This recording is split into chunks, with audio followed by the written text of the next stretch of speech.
Yeah, we just released a CD yesterday called Congregation of the Damned.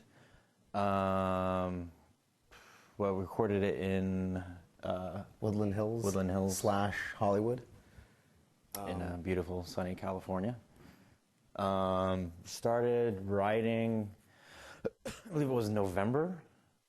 Yeah, probably November-ish. Kind of started putting all the songs together. November of '08, and then just hammered it out until pre-production, which began, I believe, April or May.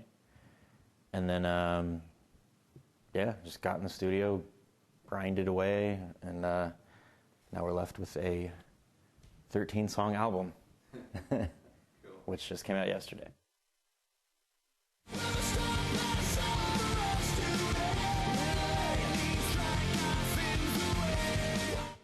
This song actually was supposed to be a song that was originally written for our last record, and it just kind of, in the final cutting stages, it was like, all right, we've got to pick one of these 3 songs, which one's it going to be? And it was like, oh man, we actually ended up picking the song called Blow that ended up being on the record.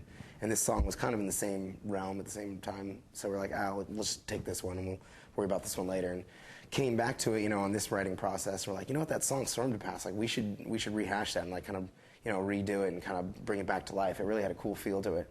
So we brought it back, and now it's on this record and ended up being our first single. So who would have ever thought, Yeah, cool. So it's like got to look at it with fresh ears. Yeah, exactly. Kind of go back and, hadn't heard it for a little while, and it was literally just a demo, like an acoustic demo, and just listen to that, and you're like, wow, this is actually pretty good. Like, why didn't we use this? How come this one slipped through the cracks? So we busted it back out. Plus, it was completely different, too, when we originally wrote it. That's kind of the interesting thing of, like, making an album is what your original idea, what it ends up being on the finished product can be something completely different, and that's just kind of the cool thing to see that the evolution of a song, as stupid and cheesy as that sounds. It's, it's definitely interesting. I mean, it's kind of the same overall groove. The chords are fairly the same in the chorus. The main riff is the same that it comes in, the clean riff it comes with is the same riff. But I think like we added a pre-chorus into it, like a more extended pre-chorus. I think the whole bridge itself changed, the whole solo part, and we added this whole kind of like, hey part and stuff at the end that kind of is also in the bridge. Just little things like that just kind of change up the feel of it.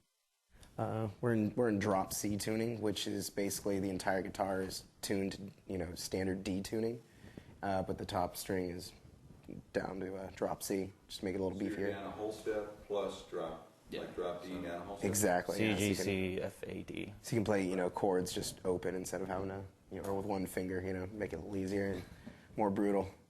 This is the intro riff picking kind of part. The song itself originally started with what Dan plays, but then I kind of came up with a complementary, and that ended up starting the song. So again, like I said, it's that wasn't the original idea, but it kind of just grew into it. Yeah, morphed into that.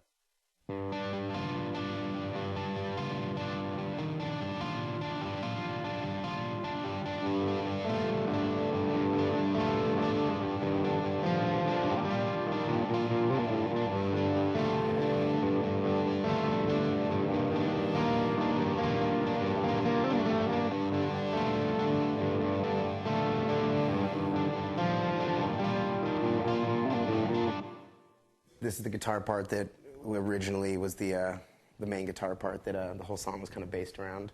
And it goes like this. And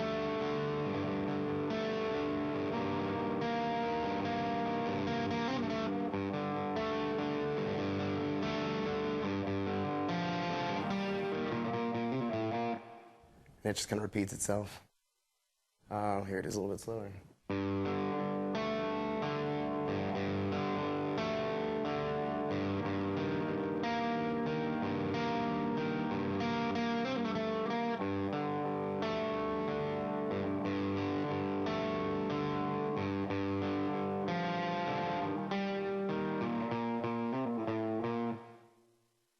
This is the intro part up to speed.